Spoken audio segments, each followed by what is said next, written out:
Assalamu alaikum. The topic of today's lecture is high frequency response of FET amplifiers. In this lecture, first we are going to discuss Miller effect capacitance, and then we will discuss high frequency response of FET amplifiers.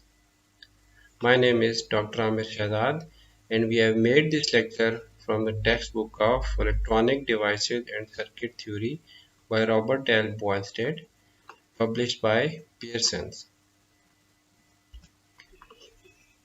Now, first we will look at the Miller effect capacitance.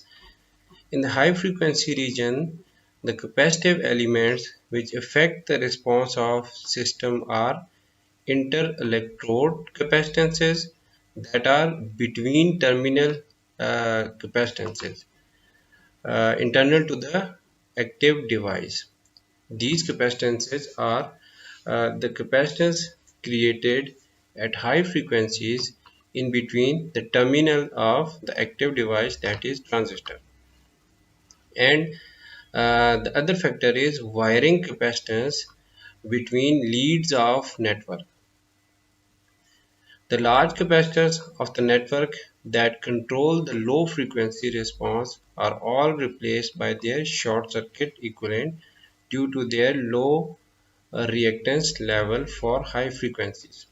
And we know that the large capacitance elements are coupling capacitors and bypass capacitors. They are being replaced with the short circuit equivalent for, for the high frequency response. So, in order to calculate the Miller effect capacitance, we must know that Miller effect capacitance should be calculated at input side separately, and it is calculated at output side with different circuit or with output circuit. So first we are going to discuss uh, how to calculate the Miller effect capacitance at input side. Here we have shown the input circuit of a system, that is an inverting amplifier. The feedback capacitance, which is named as CF, is the capacitance introduced between input and output terminals of an inverting amplifier. तो इसमें हम ये सबसे पहले input Miller input capacitance calculate करते हैं। तो ये सर्किट हमने ड्रॉ किया फॉर इनपुट सर्किट। यहाँ पे हमारे पास जो आउटपुट से इनपुट की तरफ फीडबैक आ रही है और ये थ्रू कैपेसिटेंस फीडबैक क्रिएट हो रही है, we name it as C F और फीडबैक कैपेसिटेंस। और ये क्रिएट हो जाती है in inverting amplifier. Inverting amplifier means जिसमें इनपुट और output voltages out of phase होते हैं। Let's say you have a positive voltage here, then for the inverting amplifier you will have negative potential at output side of this terminal. तो आपके पास यहाँ पे जो capacitance create हो जाती है और वो फीडबैक पाथ हमारे पास एक बन जाता है, उस कैपेसिटेंस को हम नाम देते हैं फीडबैक कैपेसिटेंस और CF. तो in order to calculate Miller input capacitance, let's apply KVL at this point or this node, KCL. So KCL will give us this equation, that is II, which is total input current, is being divided into two parts, that is I1 and I2. So II is equal to I1 plus I2. I input या II is equal to VI over ZI. This is overall current. I1 is equal to VI over RI. I1 जो है, जो network की तरफ flow कर रहा है, वो हमारे पास VI जो कि यहाँ पे वोल्टेज क्रिएट हो रही है या आप अप्लाई कर रहे हैं, divided by the input resistance of this system, and I2 is equal to VI minus V naught over reactance of this capacitance, which the value of this will be in ohms. तो I2 की value हम इस तरह calculate कर सकते हैं कि input voltage minus output voltage divided by the reactance of this capacitance. तो V नॉट को अगर हम voltage gain into V I की फॉर्म में लिख लें, since voltage gain we know that voltage gain is equal to V naught by VI. So अगर आप V naught को voltage gain into VI की फॉर्म में लिख लें, so we'll have this equation. VI को इसमें कॉमन लेंगे तो आपके पास I2 की ये रिलेशन बन जाएगी, that is 1 minus voltage gain into VI over XCF, that is reactance of this feedback capacitance. So putting these values of fault current in this first equation, we will get this relation, that is II is replaced by VI over GI, then I1 is replaced by VI over RI, and then I2 is replaced with this factor, that is 1 minus voltage gain into VI over XCF. तो इसमें अगर आप इस equation को we आई से divide कर दें तो आपके पास ये रिलेशन बन जाएगी 1 over G I equal to 1 over R I plus 1 over X C F in over 1 minus voltage gain. इसमें आपने ये 1 माइनस वोल्टेज गेन वाली टर्म है, ये इसके डिनोमिनेटर में हम ले आए हैं। तो आपके पास X C F over 1 minus voltage gain, इसको अगर आप रीराइट करें in the form of X C is equal to 1 over omega C की फॉर्म में हम इसको लिखना चाहें तो this will be 1 over omega into C F, और ये वाली 1 माइनस वोल्टेज गेन वाली टर्म यहाँ पे उसी तरह है हमारे पास। So this part is actually CM or Miller effect capacitance, excluding omega. So you have to make the correction in the book that omega is outside of this bracket. So 1 minus voltage gain into CF is Miller effect capacitance at input side, and reactance of that Miller effect capacitance can be given as XCM equal to 1 over omega CM. तो अगर हम इसको again इस equation को rewrite करें 1 over G I equal to 1 over R I plus 1 over X C M, this part is 1 over X C M.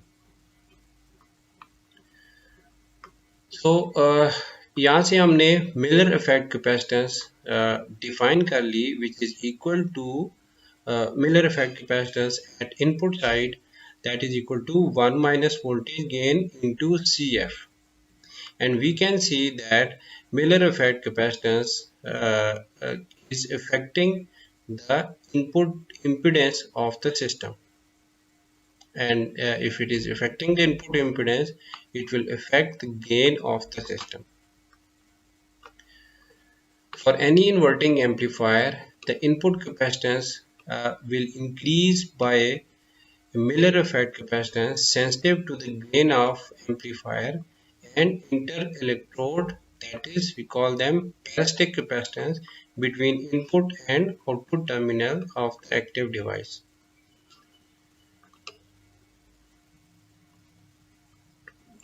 Now if we want to calculate Miller effect capacitance at output side of this system, तो हमने output circuit को यहाँ पे mention किया है, input इसमें हमने mention नहीं किया।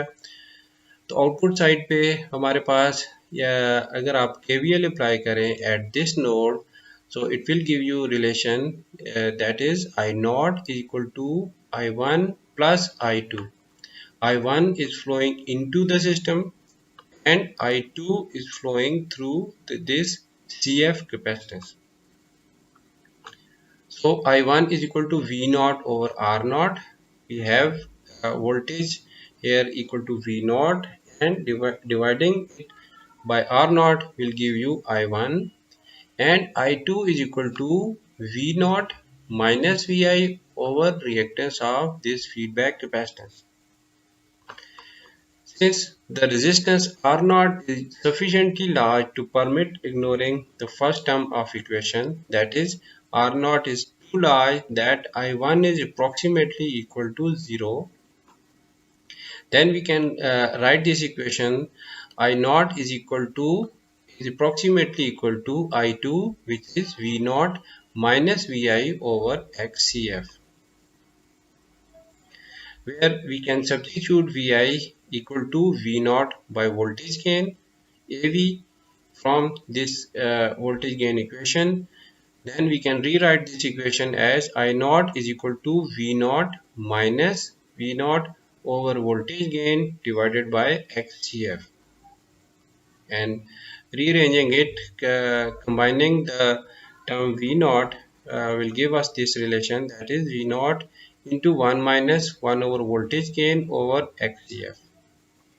और फिर अगर हम V naught को इस तरफ डिवाइड करें तो आपके पास ये रिलेशन आ जाती है I naught over V naught equal to 1 minus 1 over voltage gain divided by XCF, और V naught over I naught is actually output impedance of this system. तो इसकी ये रिलेशन आपके पास आ जाती है XCF over 1 minus 1 by voltage gain. तो XCF को अगेन आप ओमेगा CF की फॉर्म में लिखें, तो 1 over omega CF into 1 minus 1 over voltage gain. This will give you Miller effect capacitance at output side. तो Miller effect capacitance यहाँ से हम डिफाइन कर सकते हैं, which is CF into 1 minus 1 over voltage gain. तो आपके पास Miller effect capacitance की इक्वेशन यहाँ से हम फाइंड कर सकते हैं, या यहाँ पे हमने Miller effect capacitance को डिफाइन कर लिया, which is Cm naught is equal to 1 minus 1 by voltage gain into CF.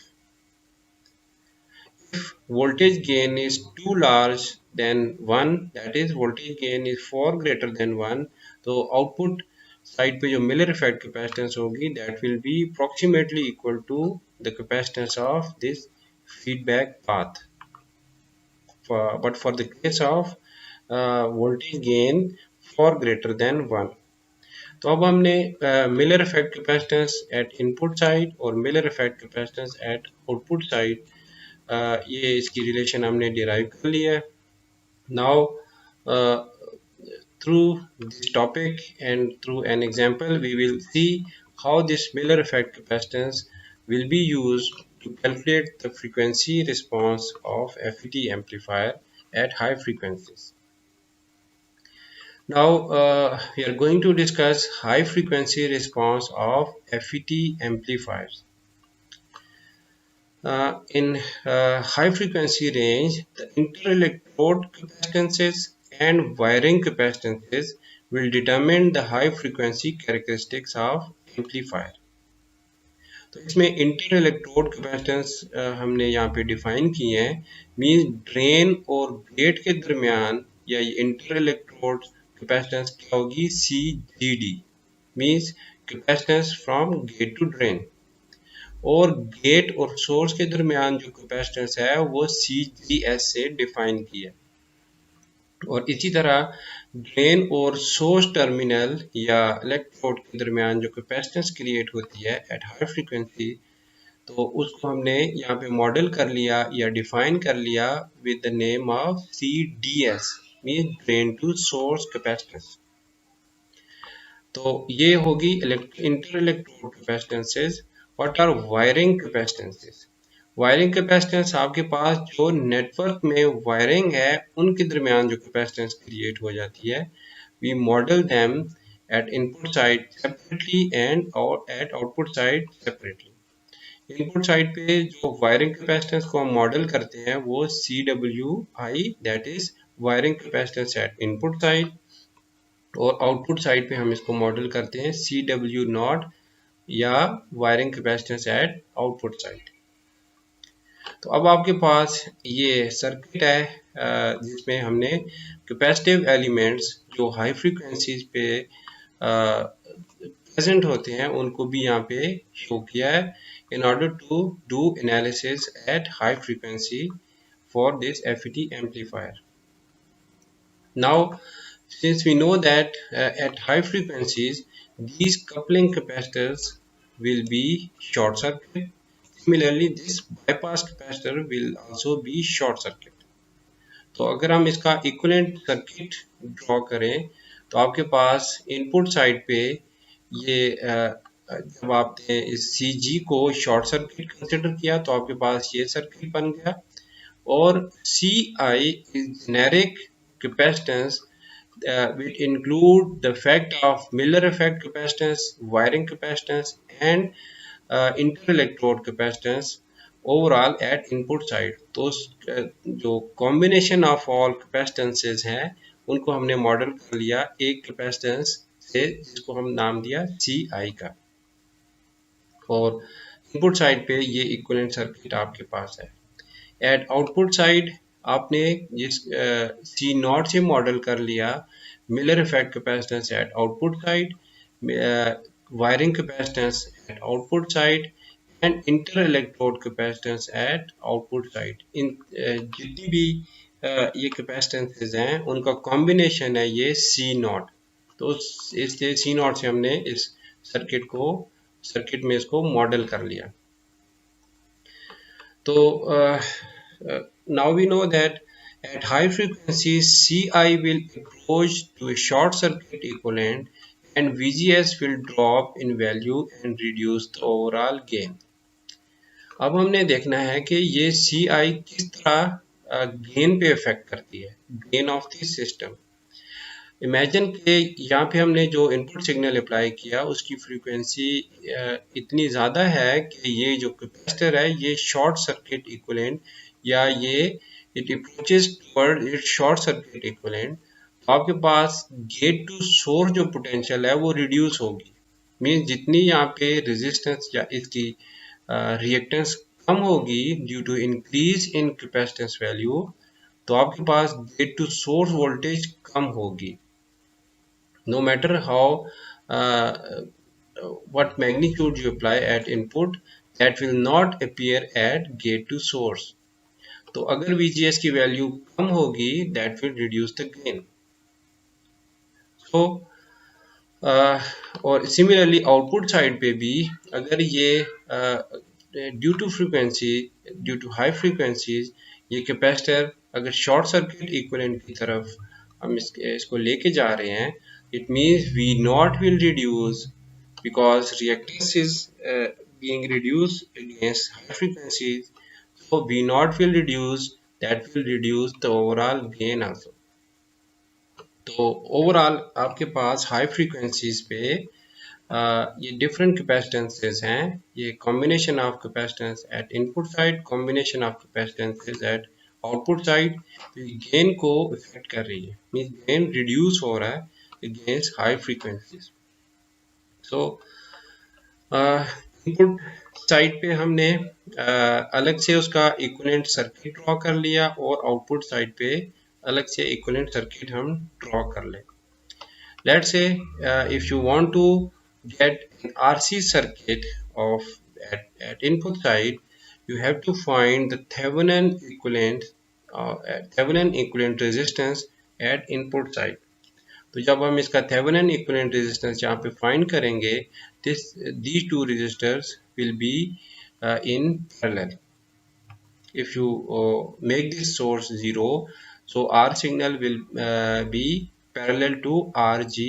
तो Thevenin equivalent at input side will give you R signal parallel with RG और ये CI at input side जो capacitance है वो and Thevenin equivalent voltage को हमने यहाँ पे मेंशन कर दिया। इसी तरह आउटपुट साइड पे जब आप थेवेनिन इक्विवेलेंट सर्किट फाइंड करेंगे तो ये रेजिस्टर्स क्योंकि करंट सोर्स को आप ओपन कर देते हैं ये रेजिस्टर्स पैरेलल में होंगे। So the R value R Thevenin at output side is equal to RD parallel with RL that is parallel with small RD, और यहाँ पे आपने मेंशन कर दिया Thevenin equivalent voltage source. So आपके पास ये जो कैपेसिटर है जो आउटपुट साइड पे, it is actually combination of different capacitances, you have model this here. अब हमारे पास ये RC सर्किट है, we can find the cut off frequency with this relation, that is FH। H means cut off frequency at higher end but input side पे, higher end means high frequencies पे, I means input side पे, so higher cutoff frequency at input side we can find it with this relation, that is 1 over 2 pi R Thevenin I into Ci, where R Thevenin I is equal to R signal parallel with Rg, this R signal parallel with Rg, and Ci is equal to wiring capacitance at input side plus gate to source capacitance plus CMI। अब gate to source जो capacitance है वो यहाँ पे क्यों include किया? Gate to source is at input side, VGS जो हम अप्लाई करते हैं वो इनपुट साइड पे, तो ये कैपेसिटेंस भी हमारे पास जो इंटर इलेक्ट्रोड कैपेसिटेंस है ये इनपुट साइड पे कंसिडर होगी, gate to source. That is why it is included at input side. So CI में इसकी भी contribution है, wiring capacitance at input side की भी contribution है, और Miller effect capacitance for the input side उसकी भी CI में contribution है। So sum of all these capacitances will give you CI, and Miller effect capacitance at input side we have derived this relation earlier.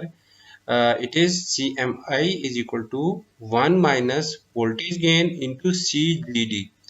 अब इधर हमारे पास CF था, earlier जो equation हमने डिफाइन की थी, CF that is feedback capacitance. तो इसको हम देखें कि यहाँ पे हमने CGD या गेट टू ड्रेन क्यों लिखा है। यहाँ पे देखें आउटपुट आप मेजर कर रहे हैं एट द ड्रेन टर्मिनल, और ड्रेन टू गेट या आउटपुट से इनपुट तक जो फीडबैक कैपेसिटेंस है वो CGD है, उसको हमने यहाँ पे नाम दिया है CGD और gate to drain capacitance. This was CF which earlier we defined, means feedback capacitance जो कि आउटपुट को फीडबैक कर रही है इनपुट पे, और it is providing A path to feedback output at input। So CF की जगह हम यहाँ पे CGD को यूज करेंगे to calculate the Miller effect capacitance at input side। So for the input circuit we have these relation to calculate the cutoff frequencies at higher frequencies, but for input circuit only। Now for output circuit then we need to calculate the cutoff frequencies for higher frequencies, means cutoff range for output circuit। तो इसकी equation हमारे पास ये है FH naught equal to 1 over 2 pi RTH naught into C not.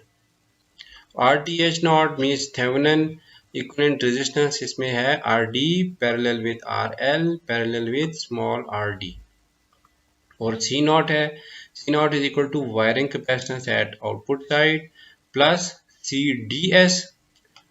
Look at this, CDS is at output side, drain to source, and CM naught, or CM naught means Miller effect capacitance at output side, और CM naught भी हम ने calculate किया already, तो इसकी relation है 1 minus 1 over voltage gain into CF, and as we define here CF is CGD which give us the path of feedback from output to input।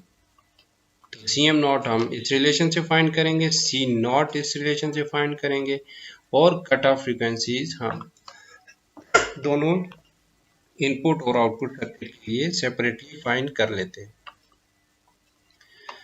तो once we have cutoff frequency, higher cutoff frequency for input circuit and higher cutoff frequency for output circuit. तो हम देखेंगे इन दोनों में से जिसकी value कम होगी वो हमारे पास actual cut off frequency of that system होगी। अब ये क्यों, इसको हम अगर एक्सप्लेन करें, if you remember general frequency response, तो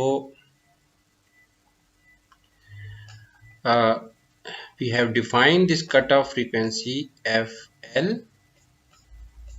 that is lower cutoff frequency, uh, which is at lower side of frequency। तो ये हम डिफाइन करते थे जो कि largest value different circuits of that actually system जो हम कैलकुलेट करते थे, जो लार्जेस्ट वैल्यू होती थी उसको हम FL डिफाइन कर लेते थे, लोअर कट ऑफ फ्रीक्वेंसी। लेकिन हायर कट ऑफ फ्रीक्वेंसी हम जो कि FH फाइंड कर रहे हैं, so it should be the smallest value among these. Otherwise, if you consider larger value as cutoff frequency of that system, so response is already reduced, it will be wrong. And we know that at cutoff frequency the gain is 0.707 times of voltage gain, actually means 70% gain यहाँ पे हमें मिलता है। if you have gain of 1 here, you will get 0.707 gain here, and so on. So solving an example will clear few other things for you.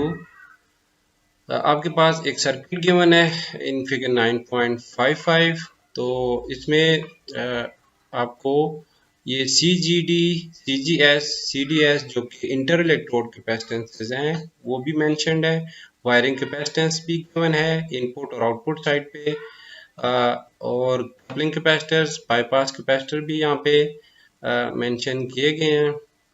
तो given information है ये तमाम capacitors की वैल्यूज़, जो रेजिस्टर्स हैं उनकी वैल्यूज़, और device की जो कैरेक्टरिस्टिक्स हैं या पैरामीटर्स हैं IDSS, VP, RD, और सर्किट की जो VDD है वो भी गिवन है।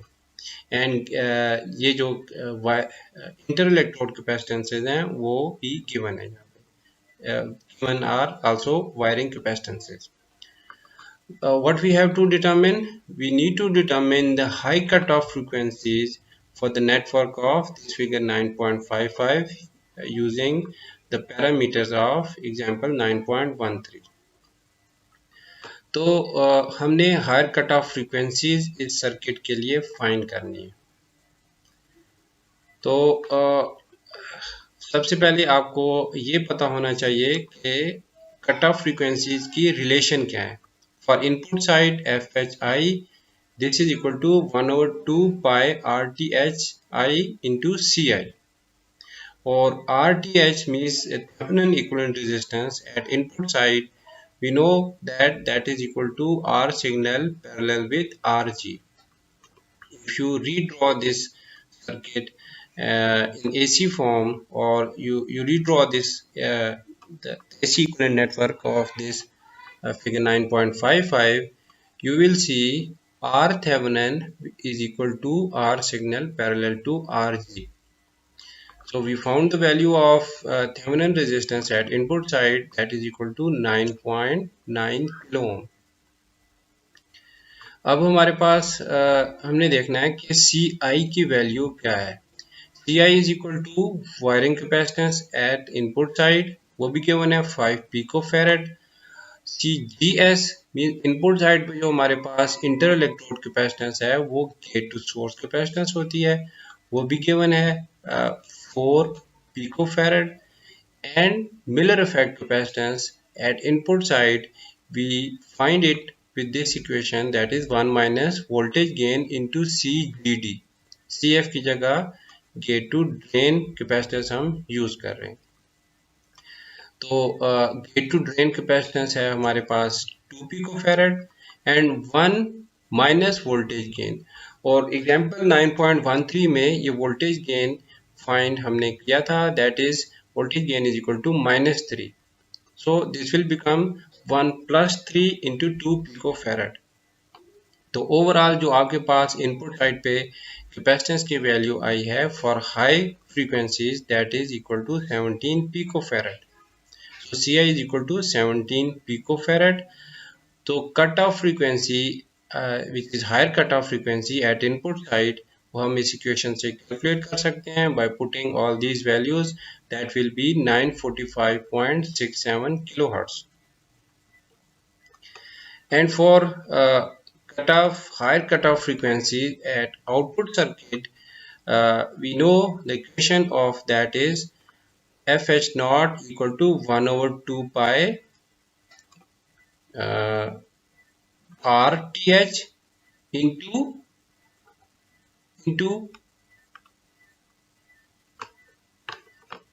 c naught. ठीक है, तो वो इक्वेशन, इसके ये जो पैरामीटर्स हैं आर टी एच और सी नॉट, ये हम सेपरेटली फाइंड कर लेते हैं.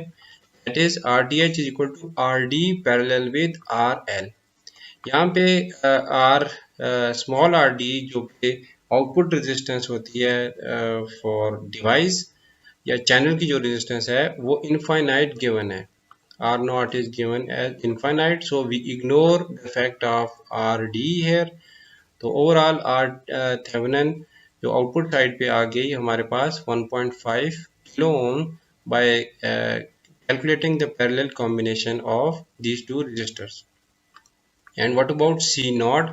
C naught we know is equal to CW naught, that is wiring capacitance at output side, plus CDS gain to source capacitance which is at output side, and Cm naught which is Miller effect capacitance at output side. CW naught की value भी given है 6 picofarad. CDS की value भी given है 0.5 picofarad. And Cm naught हमने find की 1 minus 1 over voltage gain, और voltage gain इसमें की वैल्यू है -3 into CGD which is actually feedback capacitance gate to drain. तो उसकी वैल्यू भी गिवन है 2 पिको फैरड. तो ओवरऑल सी नॉट की वैल्यू आपके पास आ गई 9.17 pico farad. And when you put this value in this equation, so this will give you fh naught equal to 11.57 megahertz. Now we have to see which one is the smaller value, that will be the cutoff frequency of that particular system. तो इस case में हमारे पास fh i जो कि input side पे high cut off frequency है, वो overall circuit की कट ऑफ फ्रीक्वेंसी को डिफाइन करेगी. So this is the cutoff frequency of that system. Okay, this is the end of this lecture. I hope you understood this. Thank you very much.